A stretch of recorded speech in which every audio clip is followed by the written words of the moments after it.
I'm Lori. Welcome to my apartment. This is LeighAnn. Hi. Hey, we were just talking about recovering out loud. Absolutely. Yeah, I keep some anonymity, but I don't say like what program I'm in. But Right. I do say that I went through a halfway house. But Yeah. some people are very opposed to it. Yeah, I know with the anonymity thing, all my life, it's hey, anonymity. That's the whole purpose of it all. And I know nowadays it's getting to the point that, I feel like you kind of got to do it out loud so you tell other people that. Yeah, because it's been a stigma. There's been a stigma for so long Right. that it's a hidden, dirty secret that we are recovering. That I'm an addict. Yeah. And,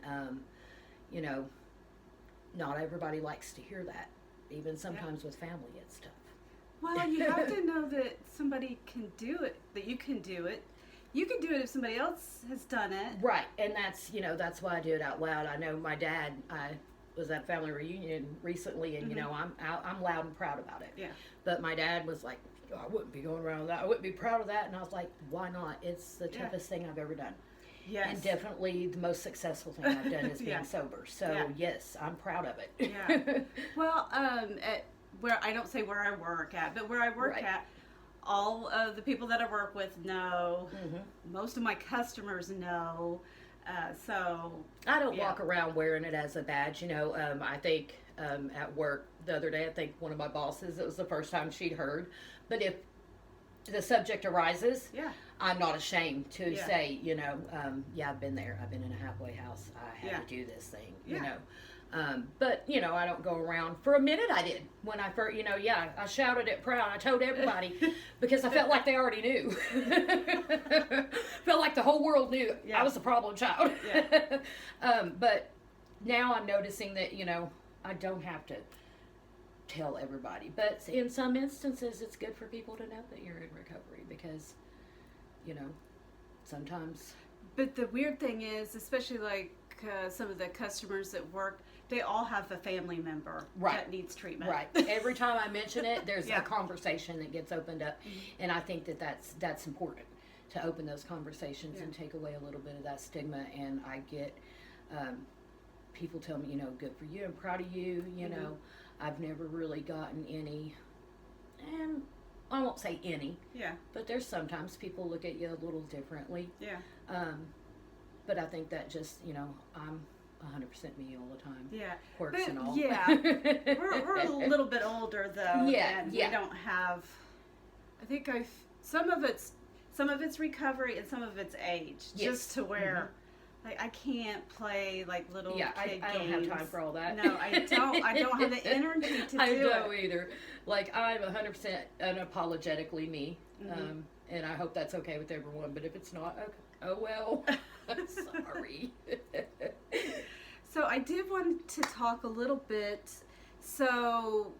about conspiracy theories. Do you still have some? I do. I mean, that's my jam. That's your jam? And it's not so much like I'm really into this, not political. I don't get into the conspiracy theories. I that's too much and over my head. That's a rabbit hole. Like, that's a rabbit hole I don't want to go down. I'm into, like, space and this Planet 9, Nibiru, and all the, See, I don't know anything about this. Bigfoot and, I know aliens about Bigfoot, and all the things. That's my jam. Like, I love those things. Well, what's Planet 9? Okay, so, I don't know if you've ever watched Ancient Aliens. Yes. But it's been, I was drinking during the time, but I watched it all the time, but it didn't get in that's there. what got me started on it, and then it mentioned this Planet X, Nibiru or whatever, and I went down that rabbit hole. I jumped in feet first, and I was there for many years. I just kept swimming along that rabbit hole. No, I loved it because I love space. I love science, which always been like my jam. I like to know about the planets and the things and all the things out there. I like to learn about them. I'm kind of a nerd when it comes to that stuff. So I started researching, about this planet that, Zachariah Sitchin supposedly came up, and he was, this great physicist and this big brainiac, and he wrote this book, something about that every 3,600 years, this ninth planet, well, it will be 10th if we still have Pluto, but out past Pluto, like it makes an elliptical orbit and crosses through Earth's path, and that at some point it's going to crash into us. So that's the rabbit hole I went down. And it started talking about all these earth changes and climate change and pole shift, and then it even dove into, you know, going back through history and all these major events, even, you know, like in everybody's traditions and all these things, like the flood, all the things. It started tying into the timing, and it made sense to me that there's this planet that does some kind of cause natural disasters, and so I've been into that for a long time. Like I believe it's out there.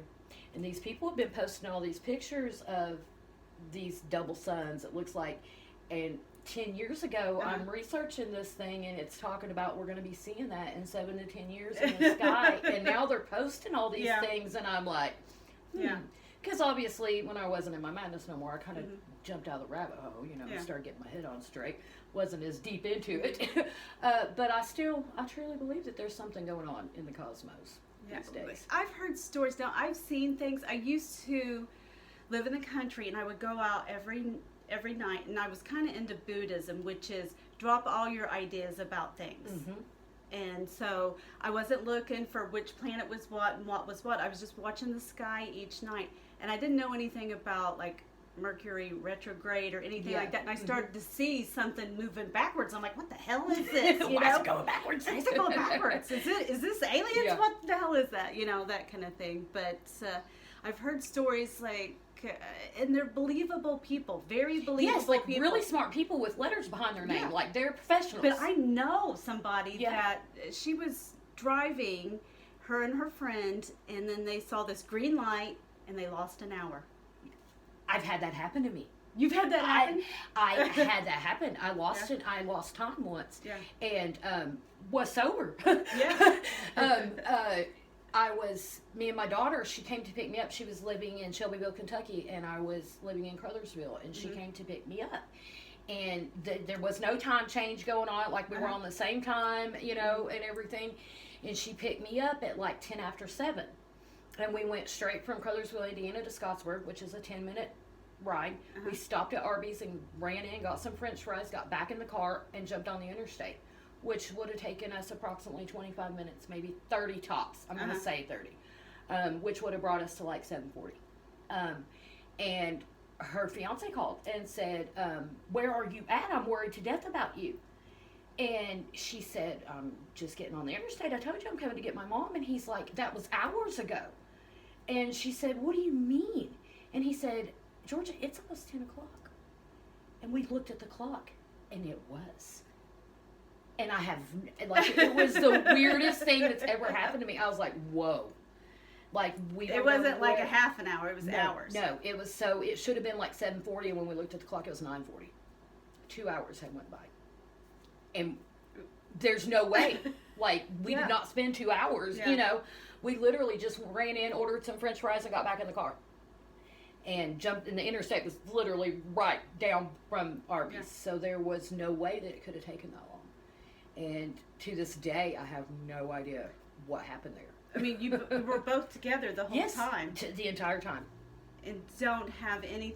Don't have no clue. Like, there was no reason, rhyme. And I mean, I'm telling you, I looked at the clock when we stopped at Arby's to see what, I mean, just, you know, glance, because it's in the middle of the car. Right. And it was like 7:20. And then, like, we didn't look at it when we got back in the car, but, I mean, we had just gotten on the interstate when he called, and when we looked at that clock and it said 9:40. That would freak me out. I was completely scared to death. Yes. What was so freaky about it is I was seeing a lot of things in the sky and things around that time. And a friend of mine had called me and told me a story where she had lost time like a week before that. And I thought she was crazy. But then it happened to me, and I was like, whoa. Maybe something is going on. Like, she called and told me she got lost and then found her way. When she found out where she was at, she had made a turn and realized that she wasn't where she thought she was at. So she gets on her GPS. She starts trying to figure out where she's at. And when she found out where she was at, it was a 45-minute drive from where she had just left, and she'd only been gone 15 minutes. She has no idea how she made it that far in that amount of time. And she was in the wrong place. Like, I don't know what happened. I thought she was nuts. But then when that happened to me, I couldn't dispute it. Right. Couldn't dispute it at all. So I was like, I mean, okay, maybe she was telling the truth. Yeah. Yeah, it's really strange. I would freak out. I would absolutely freak out. The Mandela effect. I'm a huge fan of the Mandela effect. And I've heard of that. It's different. People have different recollections of what happened. And I mean, it feels like they live in a different world. It's really different when you experience one yourself. It's a very weird feeling. Because, I mean, I remember, it's named after Nelson Mandela. A lot of people say that he died in the 80s. But then he really didn't die until like 2003 or 2013, something like that. Yeah. He just died not too long ago. Yeah. I remember being in 5th grade and watching this man's funeral. Our teacher was okay. I had to write a report on it. All the things. I distinctly remember Nelson Mandela's funeral. I watched them, they had flags and they walked the cat. Like, I remember this. See, that didn't happen for me. No. I distinctly remember Nelson Mandela dying in the 80s because we had to write a whole report on it in school. And when they tell me that he didn't, it blows my mind. I'm like, what do you mean it didn't? And then like that Shaquille O'Neal and he has a movie that they say that other guy has one like him. I remember watching that movie. I remember that. And now they say that movie don't exist. And I'm like, I seen it. And I don't know what's happened. I feel like there has been some shift in the world. Have you ever read the book? There's a book. What is the name of the author? It's called One.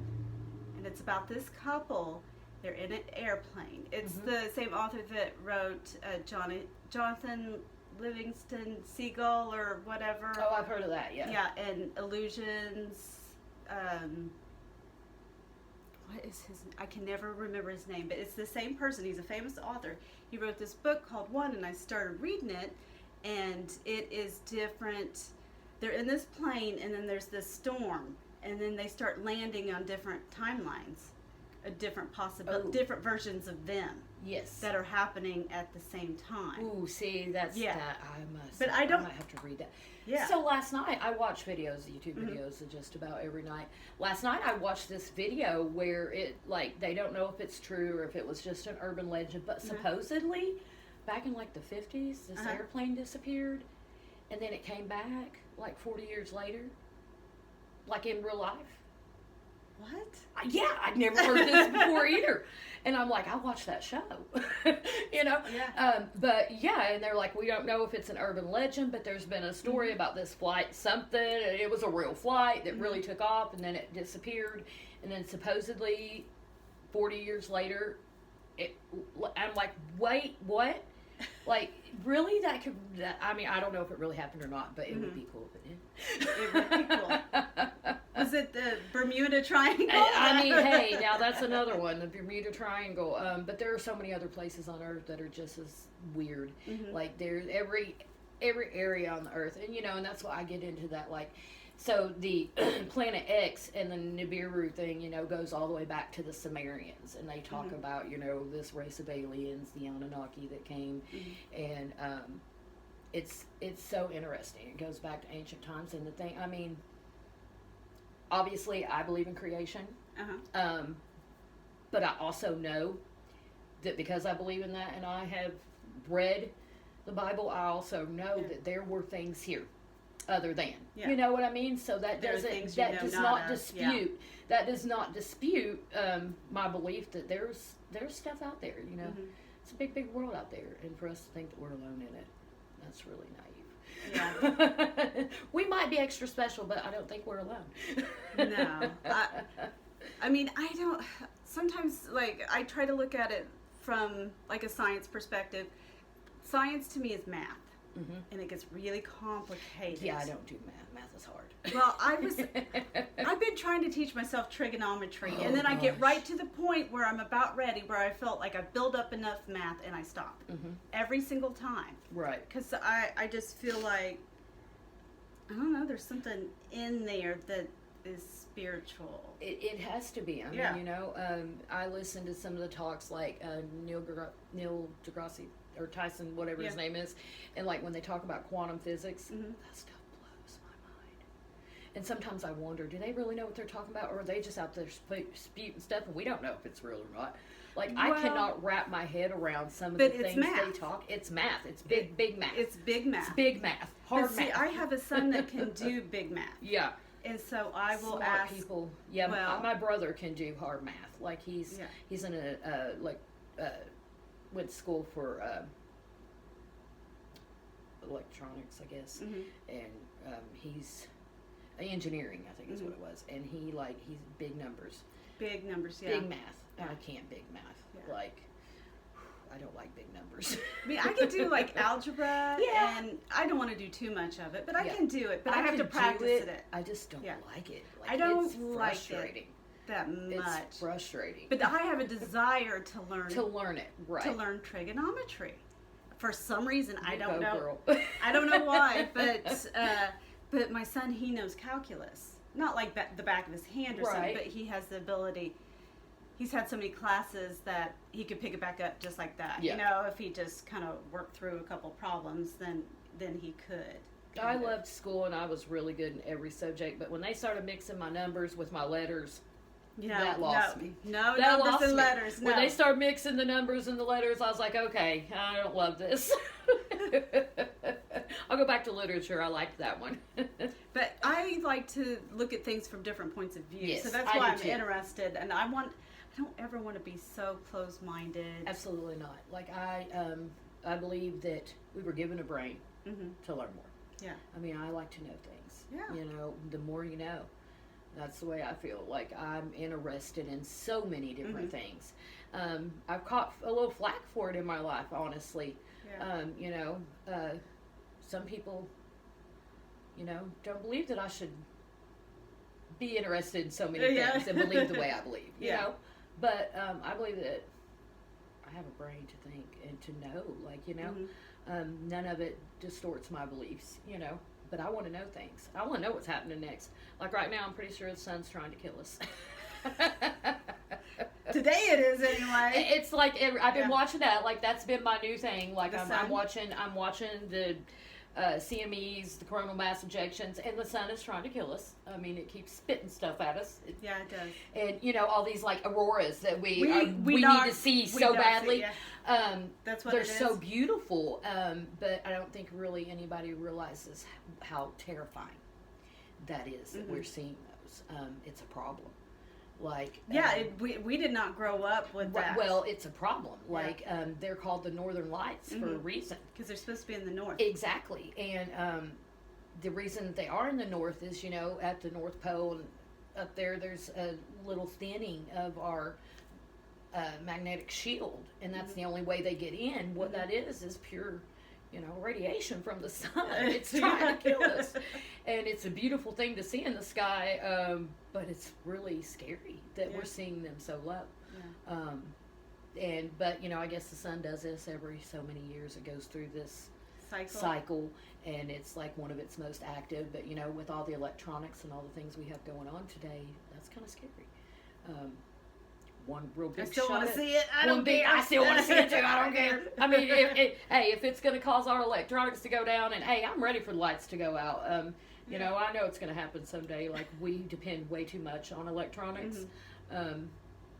I'm still a paper person. I like to write it all down. Barely know how to use my phone. Here in this area, we have enough people that know how to do that. Yeah. And, you know, I think they're doing really good because they've been talking about, you know, these CMEs that have been going on in these, like, geomagnetic storms, and they have, you know, a system of turning off certain things so it don't blow, like, but back in the 1800s it did, and messed everything up, like telegraph and all the wires. And today, with all the electronics and the power grids we have going, if it did that again today, we would be in trouble. Because we run. Well, if we don't have Wi-Fi for an hour, we're gonna. People. I mean, I think we would be okay. Oh yeah, because this we didn't grow younger up with generation. I don't know what they do. They probably write it. And I mean, in our business and our money, like, I mean, we do everything online now. And if a satellite goes down, we're in trouble. And it's happened in the last couple of months in other countries. Like, they've had some blackouts due to what's happening with the sun. I'm like, well, the sun's trying to kill us. It's okay.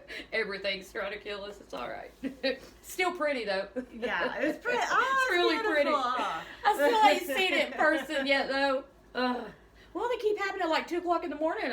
I'm too old to sit up there. If I knew that it would be, do you know how many false alarms? Well, it seems like every single time they tell me it's going to be in our area, it's total cloud cover. Total, like, and now I'm over, in the city more, and I can't see. Can't see. Well, it's hard to see right where I'm at. Yeah. Right. Yeah. Right here is kind of hard to see. I miss that about living in the country, looking at the sky. Yeah. I used to do that all the time. I used to go outside and just stare at the sky. I feel like if anybody were to ask me what a perfect date would be, that would be it. Let me have a picnic under the stars. That, to me, would be a perfect date. That's just looking up at the universe. It's so beautiful. And just to think that I'm a piece of something so massive is a pretty cool thought. It is cool. Yeah. One time I was walking to work, and it wasn't quite, it was still dark, and it was a short walk, so it was safe and everything. But it looked like there was a shooting star just for me. Yeah. It did. It looked like it. There was nobody else around, and it looked like it just went right in front of me. Now I know it's miles and miles and miles and miles away. It's where it, but it looked like it was right there. Just like, here you go, Lori. Yep. Here you are. And that's what's great about, the enormousness of it all. Like, it can be just for us. Like, I love the sky. Like, since I was a little kid, science and the planet, like, I would have been an astronaut if I wasn't such a wimp and not quite smart enough. Like, no, honestly, that was, when they asked you in first or second grade, what do you want to be when you grow up? I wanted to be an astronaut until I saw the Challenger explode. Oh, yeah. And then I was like, I changed my mind. I don't want to be an astronaut anymore. Yeah, we were watching it live. Yeah, I watched it live. Will it bother you if I vaped you? No, go ahead. Okay. No, go ahead. Okay. Yeah, that was... I didn't know what to think then. Well, I mean, I think I was like in... I don't know.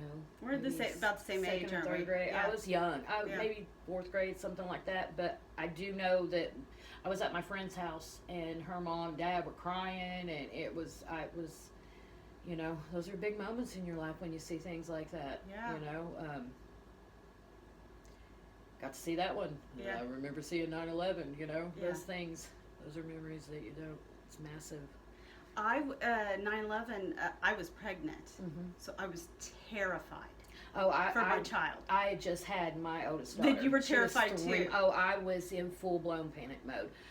I was actually in Orlando at my cousin's house, my aunt and uncle's house, and their son worked in the Pentagon. Oh my gosh. And his fiance, the plane went right through her office. Oh my goodness. She wasn't there that morning. Her computer was broke down, and FedEx wasn't bringing the part till 10:30, so she went in late. But yeah, my cousin was walking. Her computer was broke down? Her computer was broke down. That's weird because my computer was broke down that day. And it's just,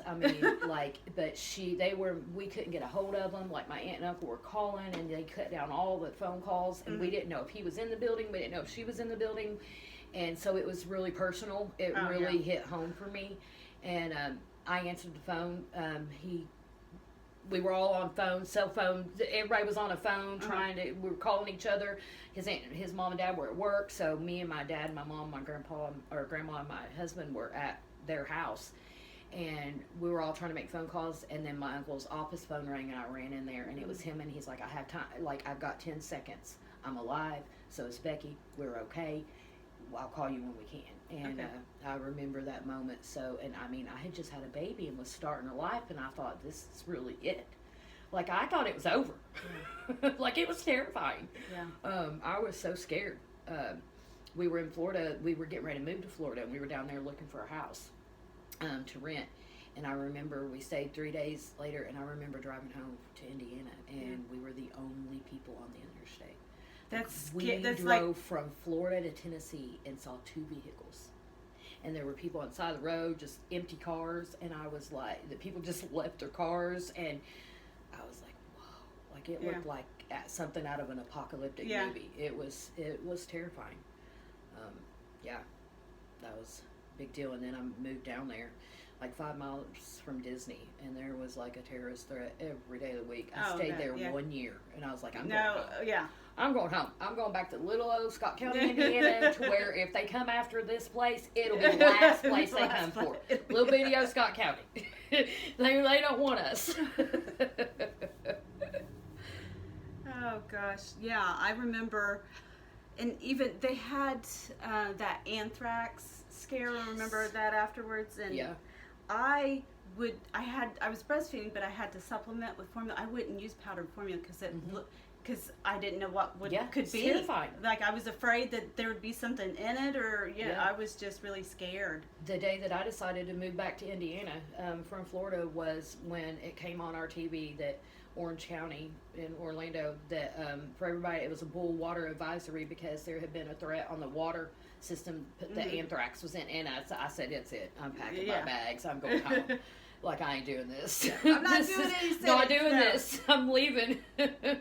Can't do this. It was terrifying. It was like a terrifying year for me. Yeah. Well, I have a customer. I was talking to him, and he says that he really likes it around here. He said he was from California, that he would never ever go back there because the people are unfriendly, and that you never feel safe. Yeah. And that he feels safe here. It's really hard to find a place you feel safe in this world anymore. Like, but speaking like conspiracy theories and stuff, shifts and things like that, I think there's a shift going on. I can feel it. Like, I know a few years back the world felt different. It felt scarier. But there's a peace coming over the world lately, I feel. Even though it's in chaos, I can feel that there's some kind of shift. People are being more loving, more generous, more caring. You wouldn't know it to watch the news. But well, see, I have to go by my own personal experience. Exactly. I see it in my own personal experience. And I hear it from other people. I think the last thing that really disturbed me was that submarine. Yeah, that was one of the most disturbing things. That was so disturbing. Yeah, that bothered me. And almost everybody told me about it. Yeah. And I didn't really research it or anything because I just try to focus on what is in front of me now. Right. I used to go beyond that, way beyond it. But right down the rabbit hose. But no, mine was more political. It was fueled by anger and hate and all that. So I don't want to really go there. Yeah. I try to stay out of the politics stuff because to be honest, I don't trust any of them. I don't know that any of it is for my benefit. I feel like it's not. I feel like it's just a whole big mess. What's going on in the world today is really scary, world-wise. Like, we're knocking on the door of war. That's terrifying. Yeah. Well, I have an acquaintance, and it's an online acquaintance, but I've known him for 15 years, and he lives in Israel, and that scares me. Just because I know somebody. Right. Yeah. And that's being affected. Yeah, my daughter's best friend is in the National Guard, and he's getting ready to go active duty. And I'm like, this is the worst time for that. But, he's really scared. He's like, when I signed up for this was not happening, and now I don't know, this is terrifying. I'm not ready for war. But I don't know what's going to happen next with the world, so it's kind of scary. I don't know, they have protests down here every weekend. There's protests. Yeah, there's been, I know. There's always a protest. There's a protest for something every day of the week, and I've heard things about those too, that they're saying they're all crazy and everything, but they're really peaceful. And I don't know, but the ones that's down all here over are real, the news. are real peaceful. I don't know about other ones, but this one is. Anytime when a bunch of people.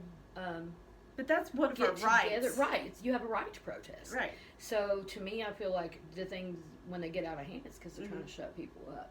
They're trying to take away rights and tell us to hush. And I don't believe in that. I believe that we have the right to, freedom of speech, number one. And we're living in a world today where I'm not so sure that we get that right so much. Yeah. And I don't know, so many things have changed. It's a hard world to live in. So to find your peace in it, in your little corner. Yeah. And to have happiness, it's hard. It's a hard thing to do. It's also a hard thing to shut out the rest of the world sometimes and be right with it, but obviously I try to be, of the world, not in it. Well, I mean, when we were growing up, do you remember, you know how you see things on TV and you believe that it's 100% real when you're a little kid. Right, and it basically was. It felt like, if they put it out there, it had to be legitimate. Right. Because, I remember people saying stuff on TV and things, and they getting sued millions of dollars, if they told lies, but it's not like that anymore. You don't know what to believe anymore. Well, I thought that we were all going to die from nuclear war when I was growing up. Me too. And so now this stuff's happening, and I'm like, well, I've already experienced that, and I didn't die. That's kind of where I'm at. Well, and I wondered, because I remember, I know it was the Cold War, and I remember, the thing I don't remember is Chernobyl. I don't remember that as a child. You don't remember? I don't remember that. And I feel like I should. Maybe my parents protected me from it because I was a panicker. I was, since I've been 3 years old, I've been waiting for the world to end. I used to have nightmares as a child about the end of the world and that I was going to see it and all these, I always had this thing about the end. And I went 2 months straight one time, wouldn't sleep a wink because I thought the world was going to end. And maybe my parents shielded me from finding that out because they know I would have panicked. But the first time I heard about it and heard that it happened in the 80s, I was like, what? Where was I? How did I not know that was a thing? And I didn't. And, again, I'm conspiracy theory. I watch these YouTube videos all the time. I watch lots of them about it. And that was so horrible. It was a horrible thing. It was a horrible thing. And I can't believe I didn't know it happened. And I'm really glad I did. Because I would not have been okay. I'll be honest with you. I was in the depths of my madness during COVID. And if I hadn't have been, I would not have made it. Yeah. That was God doing for me what I couldn't do for myself. Because if I would have been watching the television, but I didn't have TV. I was homeless. So I didn't have to worry about it. If I'd have seen all the reports and I would have, really not been, if I had been focused on that, it would have flipped me out because I used to have this deadly fear of the end, and I would have flipped out. I would completely flipped out. I know later now I watch shows and stuff where they're talking about it and where, it didn't affect me at all because I was, I was already pretty much at the bottom. Well, I'm real empathic, so I don't know what's mine and what's somebody else's. And it's really, it's a weird place to be because I want to take accountability for myself, but I don't know how to completely, as far as feelings and energies and moods, and I do the best I can. Right. I keep thinking one day I'll get to some point where that won't affect me at all. I think that's one of the first things when I met you that I think I could feel. I'm really empathic. It's I hurt for anyone and everyone. When things happen, I hurt for them, and you're right. It's really hard to distinguish what's mine and what's someone else's. But right before this, the last full moon, I could kind of feel something coming. Usually, I feel like something good is coming. Yes, that's what I feel. This time was completely different. I'll be honest with you. I've had that feeling here. I don't know. It's been, I had to check my mental health. I had to check all the things. Had to go through my list of things to make sure I'm okay, because there's just been this heaviness. It felt real heavy. Yes, to where I didn't want to go anywhere. Because I'm I don't know what's going on exactly. I'm afraid to go. Yes. Not that I was really afraid, but I'm just I don't know what's going on, and I don't know where this is coming from because I haven't experienced that level of that before that I remember. Right. But it felt like the fear of death. like the terror of death is what it felt like. And I was just like, I have enough, I guess, dispassion to where I don't have to bind to that and get too far into that, just to kind of let it run its course or whatever. Right. But it was just really weird. Those things used to really hinder me, and I still let them get to me a little bit. Like, I'm like you. Like, I'm gonna, in the past 3-4 weeks or so, I've had this, like, it's been really deep seated. And like I said, I had to go through my lists and do all my things. You know, being in recovery, I had to check and make sure I was okay, because I didn't know if it was me, you know. But I mean, I checked off all my stuff, like I'm good. So it has to be something outside of me.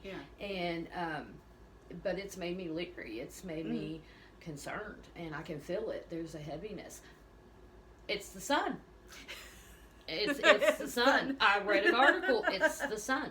It said that the CMEs and stuff, the solar storms are causing,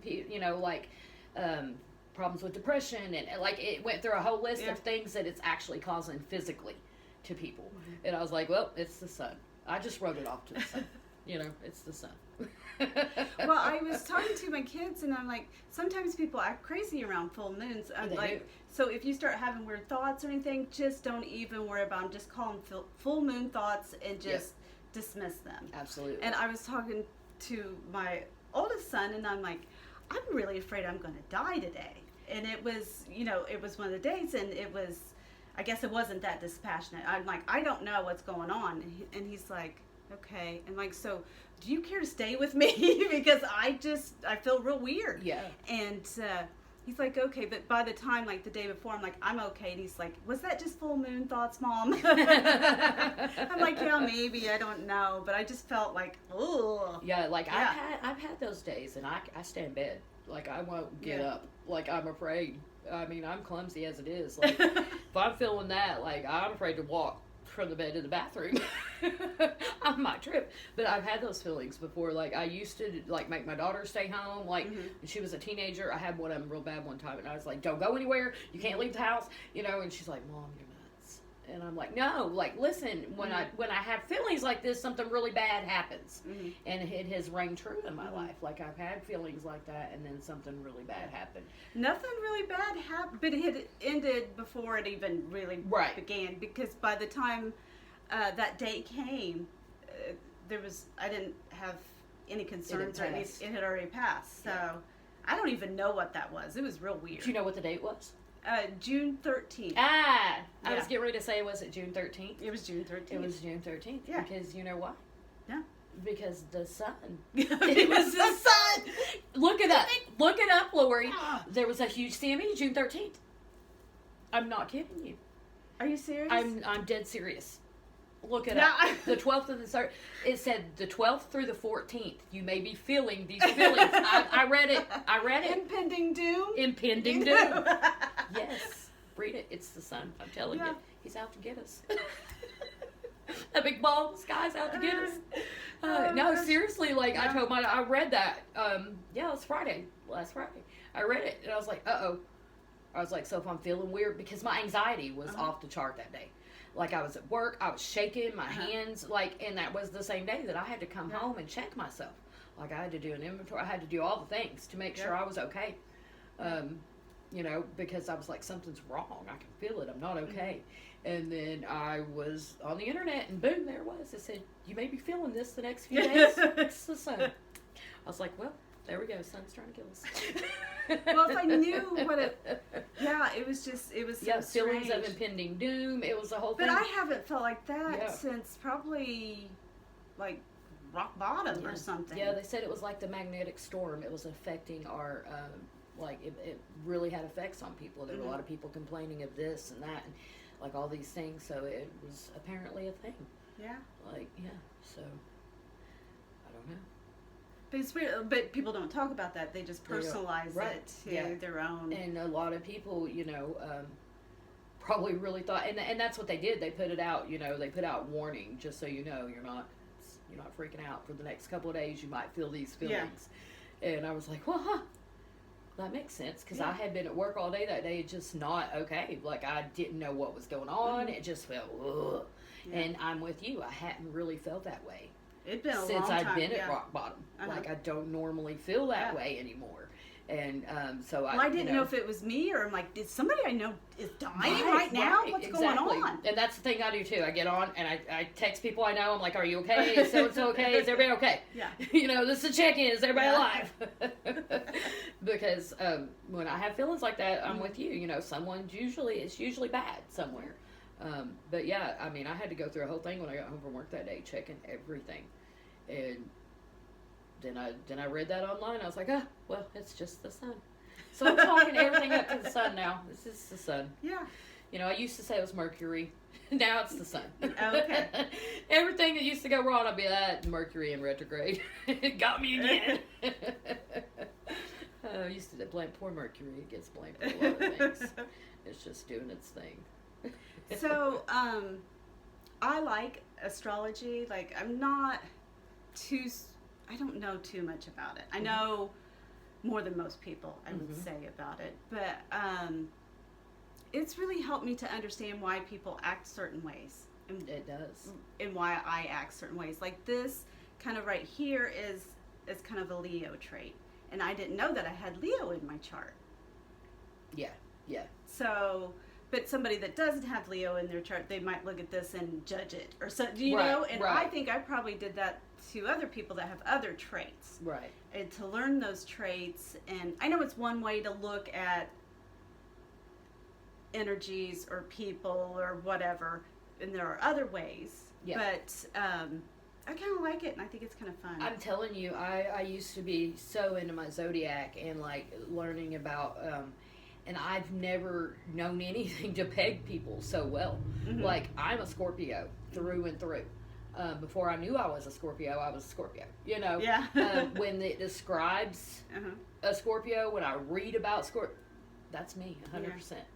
Yeah. And I've met other people when somebody went. That's of course, they want to talk to you now. Yeah, they don't want to talk to me any other time. But when I read, like, my daughter, she's a Gemini, and I mean, her traits, like, she is such a Gemini. Like, and the interaction between the two, a Gemini and a Scorpio, it is literally our relationship right down to a T. And like, my ex was a Capricorn, and I mean, I was like, absolutely, like, no doubt you are. But and then the interaction between the two, and why you don't understand each other, right? And sometimes reading the zodiac helped me in our relationship, and it's helped me with me and my daughter when I read about how a Scorpio should interact with Gemini, like when not to talk to him, like I learned things by reading about it, and it that was the beginning of my spiritual path, was astrology. And a lot of people again have thoughts about that. Me, I do not. I mean, it's all out there, and to me, it's there for us to learn. Yeah. And astrology has a lot of really good points. A lot of, the ancients, that was there long before us. Yeah. They were looking at the stars and predicting things with it, and it's a steady. So I love astrology. I love anything that has to do with it. And I love, I just really like being in tune, I guess, with everything around me. Well, like my youngest son, I'm very introverted, but I am more outgoing than both my children. And I'm heavily introverted, and I was almost worried, like, but then, like, I read their chart, and then I'm like, well, that makes sense. That's them. Right. And there's nothing wrong, because I feel like it's weird that they still want to come over, and I'm like, well, is this codependency? What is it? No, it's not. Right. It's just who they are. Yeah, I didn't... Because I was like, well, I don't want them to make them feel like they have to or something just because mom's sick, alcoholic, or, you know. Right. But no, they really both like family time. Yeah. Yeah. It's just who they are. Yeah. Yeah. Yeah, I mean, my daughter, she likes me, I guess, and it's weird. Like, she wants me to go everywhere with her, and it's weird. Like, I'm like, I didn't think you liked me for the longest time. She's like, I was a teenager. I didn't like anybody. We have a great relationship today, and I'm so grateful for that. Yeah. But she gets made fun of it, like her friends. Like, she'll go out with her friends, and she's like, my mom's coming. And they're like, and I was like, I really don't want to go with you and your friends. Like, I don't have a whole lot in common with a bunch of 24-year-olds. Like, I really don't. And they're goofy, and I don't really want to go. But she's like, but they love you, Mom, come on. And we go out to eat, and I mean, like last night, her friend that's in the military, our dinner last night was he bought a bunch of CME military meals, and we had a picnic in the living room floor and ate military food. That was our dinner.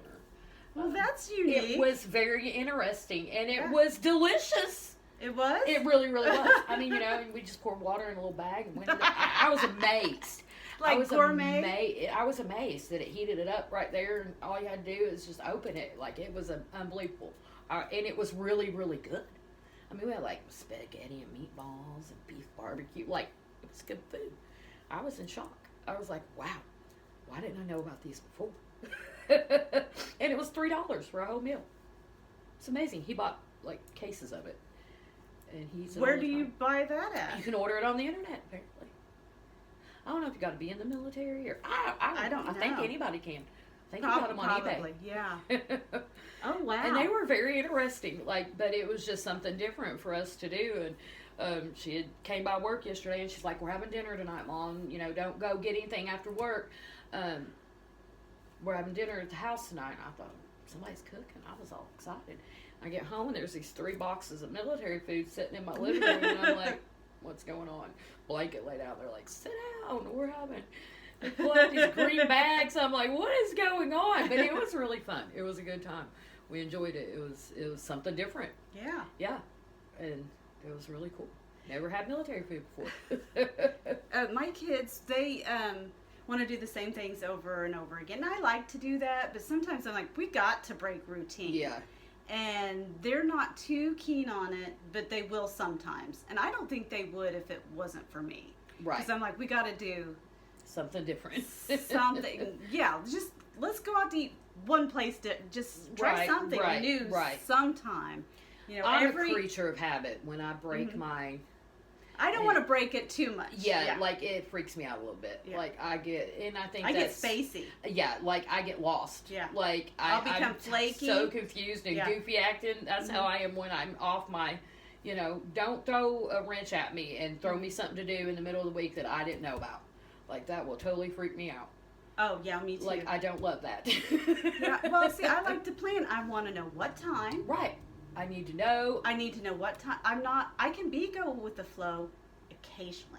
Yep. And I think I have like a video. I'm more than I used to be. I used to be real strict. Right. Like, if it's not at this time, something's changed a little bit, I'm not going. Like, somebody's going to have to spring it on me. Because if they ask me, I'm going to say no. Yeah. But I mean, like last night, you throw it on me and it's just there and I can't say no, then I'll roll with it. How'd you do in the halfway house? Because I couldn't. But see, that's, I think that's what did it to me. I think it was the halfway house. Because it's like, you're going to do this. No, you're not doing that. And then you're doing this. And then you're doing that. And I think craziness. Being in the halfway house has damaged my daughter said it damaged your brain, Mom. Like, she talked to her therapist about it. She said, I had a whole therapy session on... And her therapist sent her home a calendar, and she's like, you need it. She's like, my mom is so used to scheduled things that, like, it totally freaks her out when you, and I'm at the point now, like, being out on my own and doing, having a new place and all this, I just moved from one town to another, so that was kind of a lot for me. Yeah. Like, I was so overwhelmed. Oh, moving, I just crash out. I can't help it. I did too. Like, I had a whole meltdown, and I was going through health issues at the same time. All at the same week, I was finding out whether or not I had cancer again and moving. And I had a whole crash out. Like, I did. I went to the doctor, and I just had a whole meltdown on her. Yeah. Because I'm switching jobs, even though it's the same job, but much, I moved, to a new town. But I could move next door and freak out for 2 weeks. Yeah, I don't like moving. It brings up trauma in my life, period. And I just, it's like I was not okay for about 2 weeks, but it's been the best thing ever happened to me. I absolutely love it. But I was so out of sorts. Let's say that I got like this fabulous house and everything. I wouldn't want to move it. No, I would want to stay here because I hate moving so much. Absolutely, I hate moving. And I told my daughter, I said, I don't know what we're going to do, but we're going to pay rent forever. Like, we got to live here forever because I can't do that again. Right. Like, that was way too much for me. Right. Like, my brain couldn't take it. Like, I was having a meltdown. Well, I would melt down anyway. But being in a halfway house and then having, like, boxes and stuff not put up. Yeah. I'm better now. Like, I was OCD cleaning every day for, like, hours. Mm-hmm. Why? But it's just like, you need to chill out a little bit here. I had to when I first moved in here because it was completely filthy. But I don't need to, I can just clean a couple times a day. Like, not a day. That's probably the truth. A couple times a day. But no, a couple times a week, like a normal person. Just clean up a little bit and then clean twice a week. Right. That's fine. That's what normal people do, Lori. Mm-hmm. You don't need, you can leave a dish in the sink. It's okay. It's not okay there. Yeah, and it's hard to get out of that adjustment. It is hard. It's really hard. It is. But I'm enjoying it. I got out of, there's dishes in my sink. Yay, there's dishes in my sink. I'm not okay. You're not okay with I'm not okay. I'm trying to make myself okay, so I leave them there because I need to be okay with that. Mm-hmm. But, I left the house today and driving over here halfway, I'm like, I left dishes in the sink. I need to go home and wash my dishes. Yeah, like, why did I not take the time to do those before I left? That was such a horrible thing to do. And, I know it'll be fine. I'm going on vacation soon, okay? And I was just thinking, like, right before you got here, I need to deep clean, so when I get back, it'll be clean. I was sitting there watching TV last night and looked over at my baseboard and went, well, somebody needs to wipe that. And then I realized that I'm the somebody. You're the somebody, And I was like, oh, well, I guess it's going to stay there.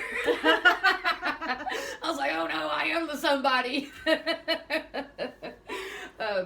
But, I mean, I don't know. It's hard. It's a different adjustment. But I am, like, at the point now, like, I can only have one thing to do in a day. Like, if I got something going on, like today, I have this going on. Yeah, you're not going to go home and clean. Like, this was my thing for today. You know, because I mentally prepared for it, you know, and I actually had 2 things to do today, and one of them fell through, so now my brain's like, like, it's bothering me. Yeah. It does me too. It's bothering me. My schedule got tweaked a little bit, and I don't like that. So I'm trying to get not so rigid in that. Like, it gives my daughter a lot of anxiety. Like, she's like, Mom, you're giving me stress. You know, because I go over it out loud in my head. Like, well, okay, here's what I got to do tomorrow. People do that. And I say it out loud, and she's like, why? I heard you say that 5 times already. Why do you keep... I know what you're doing tomorrow, and I'm not even going to be here, so why are you telling me? I'm like, I'm not telling you. I'm telling me. She's like, don't you already know? So I got to learn to, internalize it, not just kind of throw it out there. And I've been noticing I do that a lot lately. I mean, I'll do it at work too. I'm like, well, I'm going to do this and this and this. I got to have a schedule. And I never did before the halfway house. Right. I was a fly-by-nighter. Maybe that's why I was a mess, though. Yeah, I'll go through cycles where, like, I'll go to this meeting and then this, and then my week is structured like this. But then something will happen, and then I need to move meetings or something. Yeah. Like my schedule at work will change, the kids' schedule will change, something will change, and then I have to start changing things, and then I become flaky. Yeah. Like, I can't remember, can we do this a little bit later? Like, I'll be the one that's kind of flaky, and then that'll last for a couple of weeks. They've got me at work this next week. They threw a monkey wrench at me, and it's still bothering me. Ever since I've worked there, I've been off every Monday. So Mondays was my day to do my things that I had to do. You know, my day, Monday. I work Monday next week. Just out of rare blue sky, I'm on the schedule for a Monday, and I was like, so that threw everything. I'm like, well, the whole week is shot. It's shot on pieces. I have no idea what I'm going to do now. Because Monday's when I come over here. Monday's when I, meet with my sponsees and things like that. Like, Monday's my day. And now I don't know what I'm going to do. I'm going to have to work my day. And it threw a monkey wrench in my whole week. But it should be fine. I should be able to work a Monday and I have Tuesday off. It'll be fine. Well, I'm more, I guess, like, kind of go with it if I'm not the one in charge. If I have to be the one in charge. I don't either. I don't want that job. I am in charge a little bit at work. Yeah. But it's kind of, there's a lot of us, a lot of managers. So it's not like just me. Right. You got a team of you. There's a team of us, yeah. And so I'm not all by myself, which is a good thing. Yes. Because I would probably like, I don't know. I'd be on the phone all the time. What am I supposed to do? What am I supposed to do? Help! Help me, please help me, kind of thing. But I do plan. I'm capable of. I've done that before in my life. Plan things and then have an event or something. Yeah. But it's really hard if it doesn't go to. Yeah. To not be controlling within that. Yes. It to just be like, oh, well. I mean, I know, I guess those are character defects that I don't know. I don't know. My daughter says, Mom, you have some compulsion, obsessive issues, and I think you need to talk to somebody. Yeah. And I'm like, I don't, I just like my world to be in my order. Mm-hmm. Like, I need, but, that's also been a problem for me, because when it spirals out, when it goes outside that boundary, but that's why, bringing in some acceptance in my life and realizing that I'm not I don't want to be in control. I don't know how a life could be just, you talk about like surrender. Yeah. But like complete surrender, I ain't doing shit. Yeah. Do you see what I'm saying? Yeah. Like, I'm not. There's that thin line between, what do you, I have goals. Yes. And they're internal for me for a reason. Yeah. And they don't harm anybody, and most of them are trying to help people, you know? So, but if I was just like, oh. Surrendering to me took a big load off, because I do obsess. I obsess over little things that teaching myself that I'm not in control and letting somebody else be the boss. Yeah. That was a load off my shoulders, because having my hands and stuff, it's a lot of pressure. It is a lot of pressure to think that I gotta fix it, and you can't, and I can't, and all I'm doing is making a really big mess. Yeah. So when I finally learned that surrender part, life got a lot easier. Yeah. I could breathe. And I have that, but then there's things that I want, like there's this. some things we try to, But you this, gotta have your things. Yeah, I gotta have my things. Like if this, like let's say something happened, that I would want to still try to do it, because I made a commitment to myself to do it for a year at least, because I put so much work. I had to work so hard to get to where I was able to do something like this. Right. And I don't want that to be put to waste, kind of. Exactly. I mean, sometimes there's times to let go. Like, I've made commitments before, and it's, you need to walk. Walk away. Like, I was married way too long. Right. We should have, it would have been, I don't know that, though, for sure. But, I've always, but I had a commitment. I didn't believe in divorce and all these things. Sometimes I've stuck with things, and it's like, I've put this much into it, I can't walk away, and that was always a problem in my life. Right. Like, with relationships, friendships, all the things, sometimes jobs, or, just even when it was failing, burning to the ground, everything's on fire, it's going around me, and I'm like, but I'm going to do this. I think there is a point where we can be too committed to things that, so, I really like the saying that when it stops serving me, it's time to walk away. When you're pouring more into it than you're getting out of it, then it becomes a problem, and, I have goals and ambitions and things I've always wanted to do, and something I commend you for this. I love that you're doing this. But you can do this, that. I'm scared. But you're doing it right now. This is, you can. And people and have different. That. Yeah. People have different structures, but this has always been, and this is your Leo part in you, because I'm driven and want to do it. I've always wanted to have a YouTube channel. I've always wanted to do but here's my problem. My mind races. I don't know where I'd be. I'd be all over the place. I am sometimes.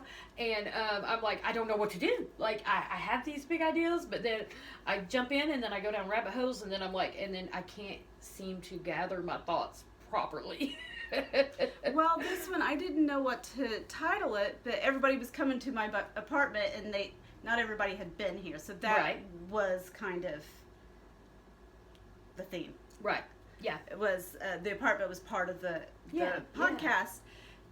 But I had a period of time where this whole thing was icy. Nobody could get to, it was dangerous to come here, so I couldn't have people. So there's a lot of, but I made a commitment to myself, so there's a lot of me just talking. Yeah. Just talking. That's great. Yeah. I love that you do. I love that. And I don't have like a lot of subscribers and sometimes not very many people watch the episodes, but it's not really about that. Right, and see that's what I love about it, because I mean, I'm afraid I would get like down on myself and feel like I'm not doing, or get too hyped up, or just. But you don't want to ride a roller coaster. Right. On but that. I mean, that's what I love about you, Lori. You just go for the things that you want to do in life, and I'm a little like. I have all the thoughts, but then I'm still a little timid when it comes to things. I have all the thoughts too, and some things I need help. Like I will go and get help. Like I've got all these good ideas, but I don't know how to do them. Yeah. So, and I have good ideas right now. Yeah. Like really good ideas. Right. But I don't know. I have great beginnings. My follow through seems to suck. Yeah, sometimes mine does too, but other people are good at follow throughs. Right. So if you can kind of team up. And that's what I would need it, somebody to stand behind me and go, okay, keep going. Yeah. I guess that's where my codependency comes in. Like I need somebody. No, but sometimes you may be a visionary and then somebody else is more, what do you want to say, boots on the ground? I don't know. I've always wanted, like, if I could have like a big corporate job type situation, I want to be in one of those like think tank things. Yeah. Where you get everybody together and you're going through all these thoughts and ideas. To me, I feel like that would be really cool. I would love to be in something like that, like advertising or just any of those like little like think tank situations. I think that would be really cool, where you bounce ideas off it. I love sharing ideas with other people. I love watching ideas grow from one person to the next. Like one person starts an idea and the other person, then let's go this way. And I love to do that. Thought conversations. I love them. I do too. I love them. I could just sit and talk forever with someone that having an intellectual conversation. Like I love it. Oh, I do too. Yeah, that's why I love talking to you, Lori. Like we always get each other's brain going. I love that. It was so funny. When we were camping. Yeah. We went camping with the Halfway House, and we were watching that movie. I did not realize that was going to turn out to be a Christian movie. I know. I was really excited. I mean, I did not know. I was scared at first, and then I was like, this took a turn. Yeah. It had a teaching in it. It really was good. Like, I that's kind of I didn't really like the horror of it all at first, because I used to love horror movies. And then I felt like I kind of lived one. And then I was kind of like, those are traumatic now. Yeah. But I was like, I'm not sure I'm going to like this movie. But then I was really into that. I was too. I thought the acting was great. It really was a good movie. It was. It had a great story. I don't remember the name of it. I don't either. I don't remember it either, but it was a really good movie. Yeah. It had a great story and underlying, and it really took to the end for you to get it. Like, I was lost a few times in the middle, but it was such a good, I mean, I really liked it. It turned out to be great. Well, it had Glenn Close in it. Yes. Mm-hmm. Yeah, and I can't remember any of the other actors. What was the name of that? I don't know, but I'm going to have to, that was a really good movie. I like that.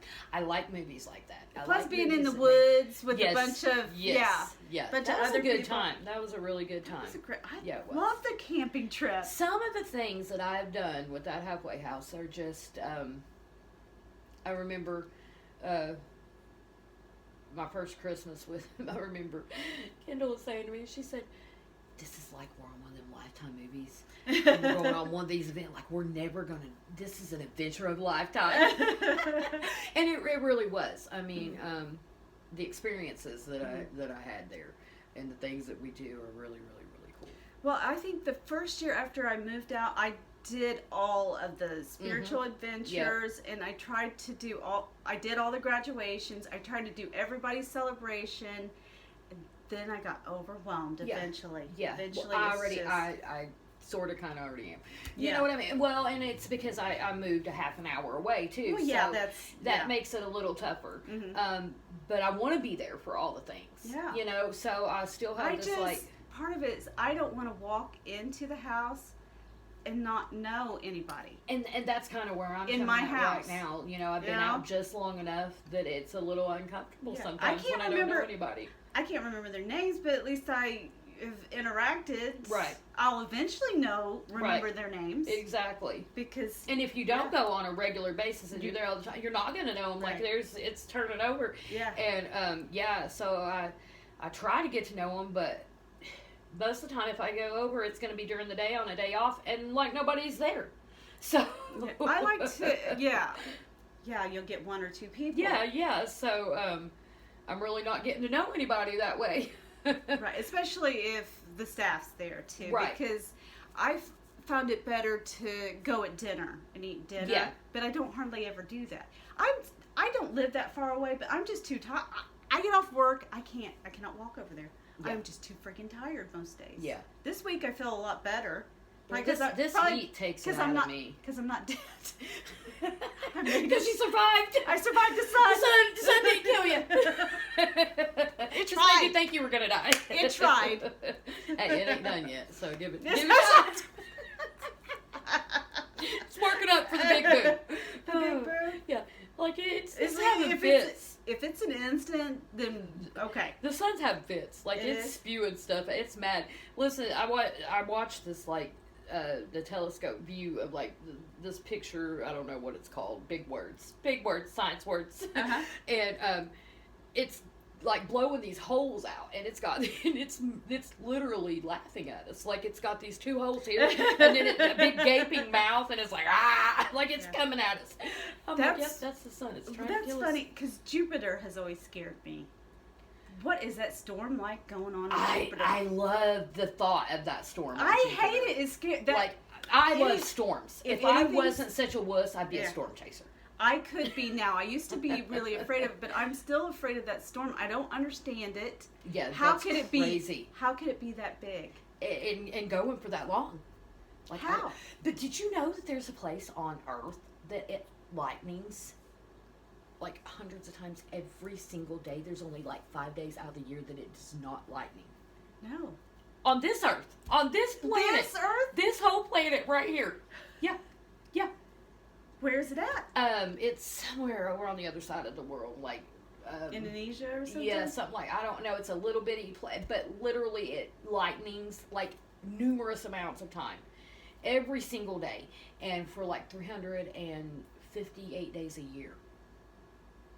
It lightnings, like massive amounts of lightning, like 200 and something strikes. And I mean, it's insane every single day. And I'm like, what? I don't know, but I'm like totally addicted. It's called Most Amazing on YouTube, and it's facts shows. It just tells you facts, amazing facts. And I have so many useless facts inside my brain.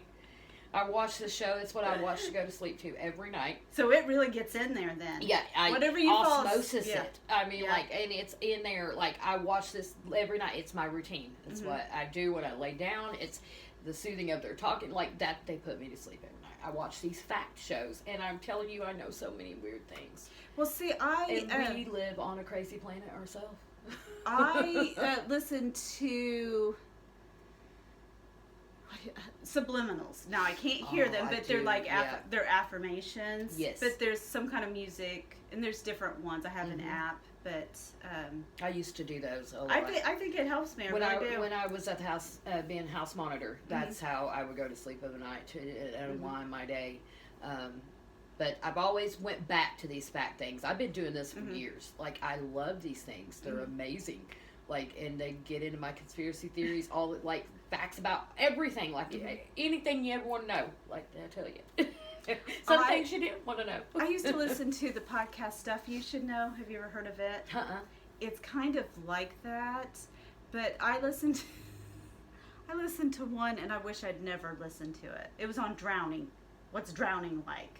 Oh, but they do all kinds of different, just random stuff. Random stuff. Yeah. But this is like the scientific facts, and they go through it, and I'm like, I wish I had never listened to that. Well, I don't want to know that. So I watched this other one called Y-Files, and did you know that it rained meat in Kentucky one time? Meat fell from the sky, and nobody knows why. Is it manna? No, it was meat, and so like it gets super weird. They don't know what happened, but it happened in 2 places in Kentucky at the same time, like same day or whatever. And they don't know if it was something coming from a plane. It got freaky when they did testing on it, scientific testing. And I don't know why there was this wild range. It was like it was either horse meat or human meat or something like that. And I'm like, well, they can't tell the difference. Like, we don't know if somebody got sucked up into something and it just splattered them. But it was in 2 places, like hundreds of miles apart. And I was like, why didn't I know? Why are these things not on the news? It rained meat. For goodness sakes. Like, they're telling us lies on TV. That's what I want to know. I want to turn on Wave 3 News, and I want to hear it rained meat yesterday in Kentucky. I mean, weird things happen like that all over the world, all the time, and they don't tell us. I don't know. Do they still have, real investigative journalism? I don't know. They should. And here's the thing, even if they do, and weird things do happen all over the world every day, and I want to know those things. I want to know the strange and the weird. And I'm sure if they come to them with those stories, they're like, oh, we're not putting that on news. Too many questions. Too many. Oh, we can't put that out there. Like, somebody's got to approve it, and they're not going to approve that. That's too weird. That's too strange. People, either, I don't know. There's just so much red tape in everything anymore, I think. You can't speak. You can't say But you can on here. And that's what I love. I love this. I love this outlet. I love that there is this today. My daughter gets on me. She's like, can't believe everything here on the internet, Mom. And I was like, if I'm going to repeat it, believe me, I've researched it. Like, I'm not going to I know you can't believe everything's on the internet, Georgia. Like, I'm not crazy. I mean, so to say. But you do live in a deceased Mandela. Yes, I'm telling you, he died in the 80s. But anything that I have questions about, it sounds really, really weird. I'll go down that rabbit hole and I'll investigate it myself. I'm a research monkey. I love to research things. I love to get to the bottom of things. I want to know. I need to know. I'm an inquiring mind. Well, I had a weird experience in sobriety, and I was doing shadow work. Do you know what that is? No. And real shadow work is dream interpretation. Oh. And I can't say I was seeing this guy. It was, what do you call it, a situation, something, or whatever. I wanted to date. He didn't want to date. Okay, yeah. So, anyway, I was kind of into him, and during this period of time, I had the weirdest experiences of my life. Really? Weird. And I kind of correlated something between us, and I don't understand what it was, but I would see, he has to think I'm insane. I'm not insane, but he has to think, because all this weird stuff started happening to me, and then it stopped. A lot of weird stuff. Like what kind of? Bad weird stuff? Or just... Yeah, some bad weird stuff. Some bad weird stuff. Okay, well, maybe something was trying to tell you something. But not all of it was bad. Some of it was really good. But, and it was so weird because when he didn't talk a lot, or he didn't communicate a lot. And when he did communicate with me, 2 other people would communicate with me at the same time that I knew. Isn't that weird? Yeah. But the times that he would call or text back, 2 other people would too. It's real weird. It's it was like a weird energy thing. I know what Do you you mean. see what I'm saying? I've had that. I've had those instances. But it's real and you weird. can't explain it. No. And you can't put it into words because there just really aren't any.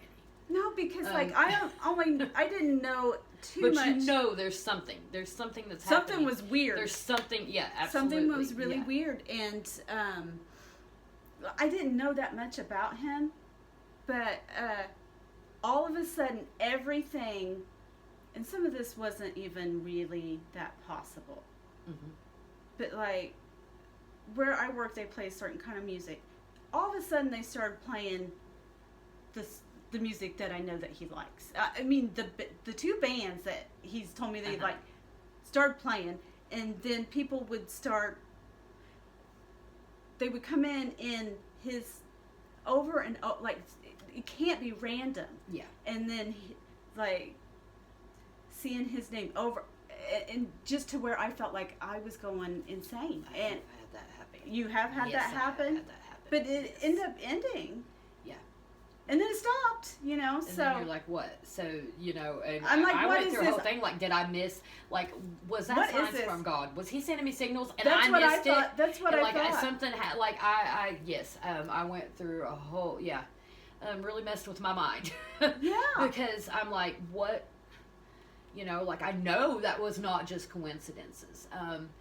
It can't. I mean, people would would tell me like, it was tricks in my mind. I was tricking my, but I don't believe if that. I know what I believe in my soul and in my heart. And I mean, I don't understand to this day. I don't understand what happened because not all of it was good. Because I mean, I had some not scary instances with him just during that time period. Right. But it was just really strange. Sometimes I believe that people are absolutely supposed to be in our lives, and sometimes we're not. People, yeah. Either miss the boat or the timing's off, or but maybe there was something from the instance that we were supposed to learn. But all those I believe are definitely signals from God, the universe, whatever that. But that's that what we have to pay attention to. But yeah, I saw these signs, but this was not good, healthy for either one of us. Right. And so I'm like, what the fuck?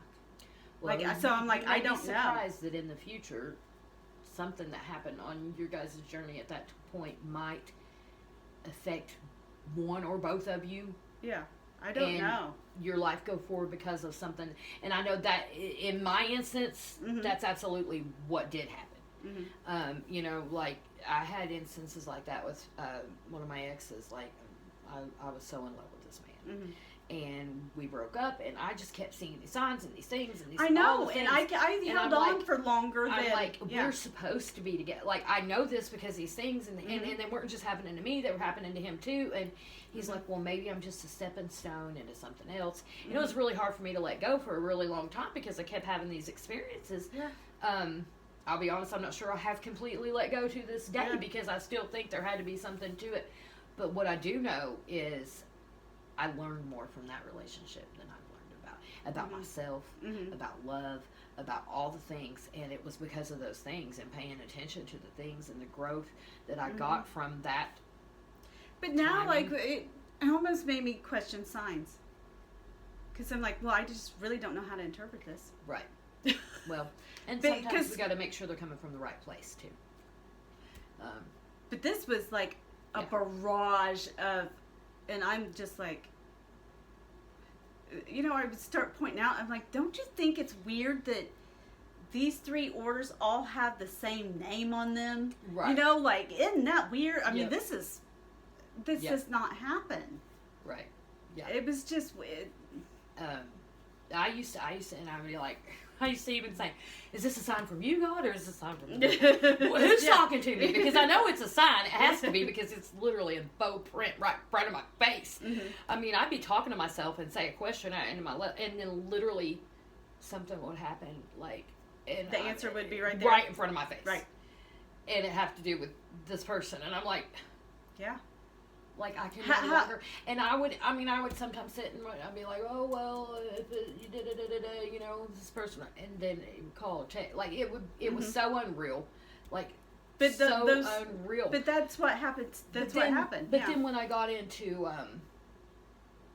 like, manifesting and meditation and all the things, I started realizing that we create our own reality, you know, sort of, kind of. Like, so, I don't know if it was my mind making these things happen, or if it was the universe or God, you know, and it became a question to me, like, which one is it? Like, did I want it so bad that I'm causing these things to happen because, you know, obviously I'm a conspiracy theorist. I'm into this whole thing about, you know, our reality and all these things, you know, if we create what's around us. Like, do we make it happen? Yeah. You know, and I do believe to a certain sense we do make it happen. And I believe that because in my spiritual walk, that is what I've learned. You know, I used to think that if I thought that, it deterred my spirituality and what I believe in. What I'm learning is that everything that I learned, like in manifestation and meditation and all those things, is exactly the same as what I learned in church. You know, just different, different. Terminology is different, but it's all the same. Like that, we've got to put that out there, and you know, we got to have faith in things, and that's how we make things happen. You know. Yeah. Well, I mean, in James, it talks about don't be double-minded. Right. Don't want not. I think it's talking about like being. Oh, that's my speaker. But the wisdom is not being like double-minded. Right. And so to be certain, and I try to, which it's not recommended, but like with my recovery, to be certain about my recovery. Yeah. That I'm never drinking again, and I don't have to. Right. And they say don't say that, but I mean, I know, but that's what I believe, that like I don't ever have to. I do believe that I've been delivered from alcohol and drugs. Like I do believe that. I also believe that I can mess that up. Yeah, I believe I can mess it up too. But I totally believe that, and I have to believe that going forward. But like, no, I don't have doubts. I know that I have no doubts. Right. That I do not have to drink again. Yes, I for the rest of my life. To do that. No, and that's a choice. You know, I make that choice. I got to make it every day. Yeah, but I make it every day. Well, there's times where I feel like really foggy or really flaky or something. I'll get on the phone. Be like, I'm not acting right. I'll tell myself, I'm not acting right. My brain's not right. I don't know what's going on. I'm afraid. Yeah. And I'll do that, and just because screw pride at that time. I will. Right. Yeah. Yeah, and that's like I said, like the other day, like Friday, when I wasn't okay, girl. Yeah. I came home from work, and I had to get out all my papers, and I had to do a whole checklist, and I'm like, is it this, is it that, is this, am I okay, is it what's happening around, you know, like I've not been feeling good, I had an abscessed tooth, is this, you know, is the antibiotic I'm taking, well, what's making me feel this way right now, and then I realized it was the sun, so I was fuck that sun. That's something hanging on. Damn ball of the sky trying to get me. I think we'll end it there. Watch out for the sun. Watch out, son. Bye. Love you guys.